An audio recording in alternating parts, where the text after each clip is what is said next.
নমস্কাৰ ছাত্ৰ ছাত্ৰীসকল পুনৰবাৰ স্বাগতম জনাইছোঁ। আজি এইটো ভিডিঅ'ত মই 7.4 অনুশীলনীৰ 4 নম্বৰৰ জ্যামিতিটো কেনেকৈ প্ৰমাণ কৰি দেখুৱাব লাগে সেই বিষয়ে আলোচনা কৰিম। এতিয়া প্ৰশ্নত দিছে চোৱা ABCD চতুৰ্ভুজৰ AB আৰু CD ক্ৰমে হ্ৰস্বতম আৰু দীৰ্ঘতম বাহু। শব্দটোতে কি কৈছে, হ্ৰস্বতম মানে আটাইতকৈ চুটি বা সৰু আৰু দীৰ্ঘতম মানে হৈছে আটাইতকৈ দীঘল। গতিকে চিত্ৰটোত আমাক ABCD এটা চতুৰ্ভুজ দিয়া আছে, যাৰ AB ডাল আটাইতকৈ চুটি বাহু আৰু CD ডাল আটাইতকৈ দীঘল বাহু। এতিয়া দেখুৱাব লাগে যে এই A কোণটো বিপৰীত ফালে থকা তাৰ C কোণতকৈ সৰু নে ডাঙৰ। এইটো গ্ৰেটাৰ দেন চিনহে, গতিকে এইটো বুজিবা যে ডাঙৰ। A কোণটো C কোণতকৈ ডাঙৰ বুলি প্ৰমাণ কৰিব লাগে আৰু B কোণটো D কোণতকৈ ডাঙৰ বুলি প্ৰমাণ কৰিব লাগে। এতিয়া প্ৰশ্নত কি কি দিয়া আছে এই কথাখিনি তোমালোকে এই ধৰণে ধুনীয়াকৈ লিখি ল'বা।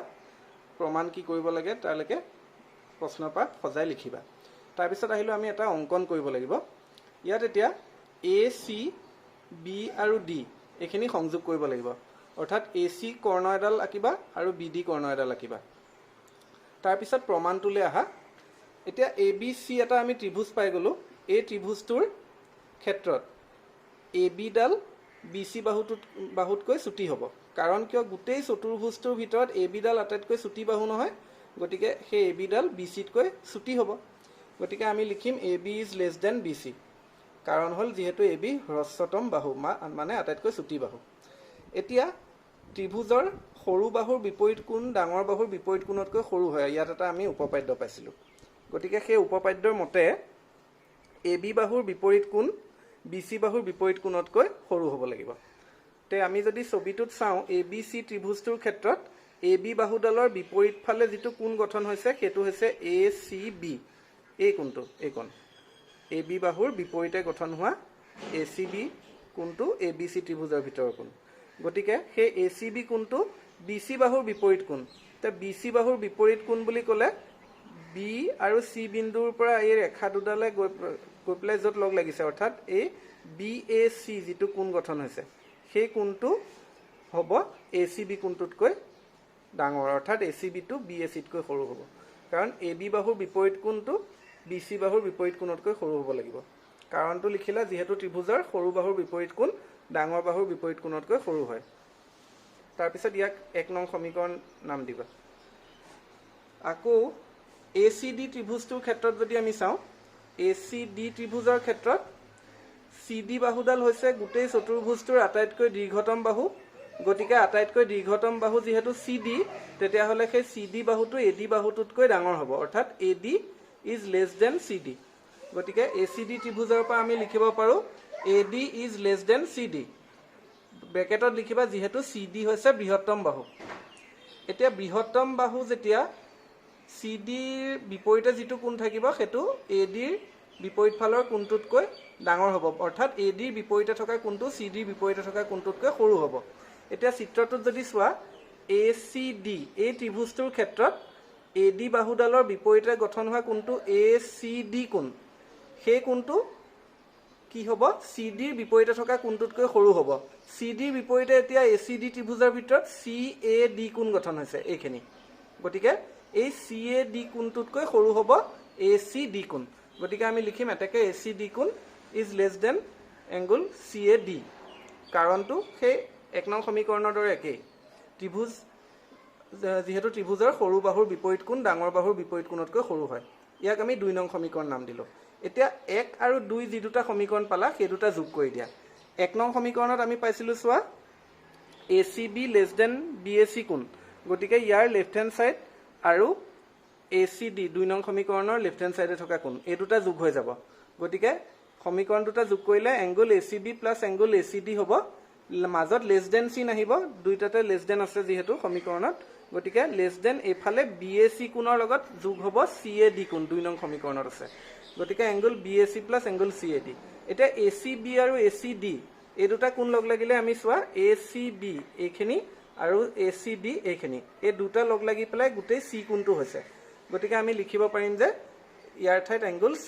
আৰু BAC আৰু CAD লগ লাগিলে চোৱা BAC এইখিনি আৰু CAD এইখিনি, এই দুইটা অংশ লগ লাগি গোটেই এই কোণটো পাবা। গতিকে চি কোণ সৰু হ'ব এ কোণতকৈ, অৰ্থাৎ এ কোণটো চি কোণতকৈ ডাঙৰ। মানে আমাক প্ৰমাণ কৰিবলৈ দিয়াৰ প্ৰথম অংশটো আমি প্ৰমাণ কৰিলোঁ। আকৌ এতিয়া সেইদৰে এ বি ডি ত্ৰিভুজটো যদি আমি লওঁ, এ বি ডি, এইখিনি এ বি ডি ত্ৰিভুজ, বি ডি কৰ্ণডালৰ সাপেক্ষে, এইটো ত্ৰিভুজৰ ভিতৰত এতিয়া চতুৰ্ভুজটোৰ দুটা বাহু আছে, এটা হৈছে এ ডি, এটা হৈছে এ বি। যিহেতু এ বিটো গোটেই চতুৰ্ভুজটোৰ আটাইতকৈ চুটি বাহু, গতিকে A B is less than A D লিখিব পাৰিবা। গতিকে এ বি ডি ত্ৰিভুজৰ পৰা আমি লিখিব পাৰিম A B is less than A D. ঠিক আছে, এতিয়া কাৰণটো হ'ব যিহেতু এ বি হস্যতম বাহু, চতুৰ্ভুজটোৰ মানে আটাইতকৈ চুটি বাহু। এতিয়া চুটি বাহুৰ বা সৰু বাহুৰ বিপৰীত কোণ ত্ৰিভুজৰ ডাঙৰ বাহুৰ বিপৰীত কোণতকৈ সৰু হয়। গতিকে এ বিৰ বিপৰীত বাহুটো চাব লাগিব এ B D ত্ৰিভুজত। A B D ত্ৰিভুজত A B বাহুৰ বিপৰীত কোণটো হ'ব এ ডি বি। গতিকে সেই এ ডি বি কোণটো এইটো সৰু হ'ব এ ডি বাহুৰ বিপৰীত কোণতকৈ। এ ডি বাহুৰ বিপৰীত কোণ কি তোমালোকে যদি চিত্ৰটোত চোৱা, এ বি ডি ত্ৰিভুজৰ ক্ষেত্ৰত এ ডি বাহুৰ বিপৰীত কোণটো হৈছে এ বি ডি। কাৰণ ত্ৰিভুজটো আমি এ বি ডিহে চাব লাগিব, তাত এ ডি বাহুৰ বিপৰীত কোণ বুলি ক'লে এ বি ডি কোণটো বুজাব, বি কোণৰ ভিতৰৰ এইখিনি বুজাব। গতিকে আমি ইফালে লিখিম A D B is less than angle A B D.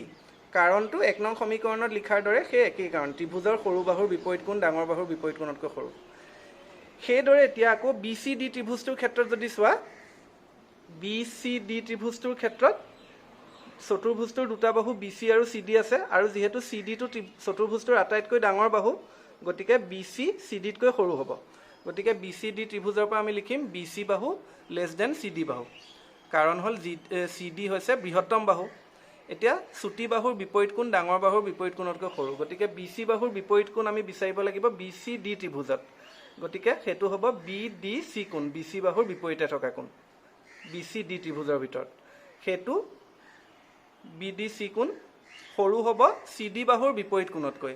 এতিয়া চি ডি বাহুৰ বিপৰীত কোণ এই ত্ৰিভুজটোৰ ভিতৰত, বি চি ডি ত্ৰিভুজৰ ভিতৰত আছে এংগল চি বি ডি। গতিকে is less than angle C B D. কাৰণটো সেই 1 বা 2 নং সমীকৰণৰ দৰে একেই। তোমালোকে এনেকৈ এইকেইটাত কাৰণ 1 নঙৰ দৰে 2 নঙৰ দৰে একে বুলি এনেকৈ নিলিখিবা, মই এতিয়া বুজিবৰ কাৰণেহে লিখি থৈছোঁ। তোমালোকে কাৰণটো লিখি দিবা যে ত্ৰিভুজৰ সৰু বাহুৰ বিপৰীত কোণ ডাঙৰ বাহুৰ বিপৰীত কোণতকৈ সৰু, সেইধৰণে লিখিবা এই দুটাত।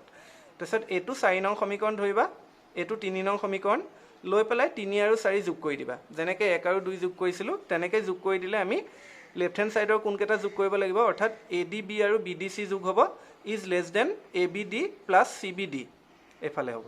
এতিয়া এ ডি বি আৰু বি ডি চি তোমালোকে চিত্ৰত যদি চোৱা, এ ডি বি আৰু বি ডি চি এই দুটা লগ লাগি পেলাই আমাৰ হ'বগৈ ডি কোণ, আৰু লেছ দেন এফালে A B D plus C B D. A B D আৰু চি বি ডি এই দুটা কোণ লগ লাগিব, এই দুটা লগ লাগি পেলাই বি কোণটো হ'ব। গতিকে ডি কোণ বি কোণতকৈ সৰু বুলি প্ৰমাণ কৰিব পাৰিম।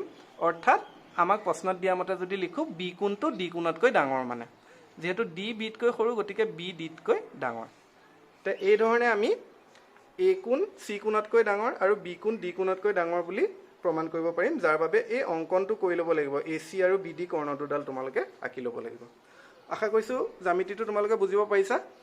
পৰৱৰ্তী ভিডিঅ'ত আমি ইয়াৰ পিছৰ জ্যামিতিবিলাক আলোচনা কৰিম। নমস্কাৰ আৰু ধন্যবাদ।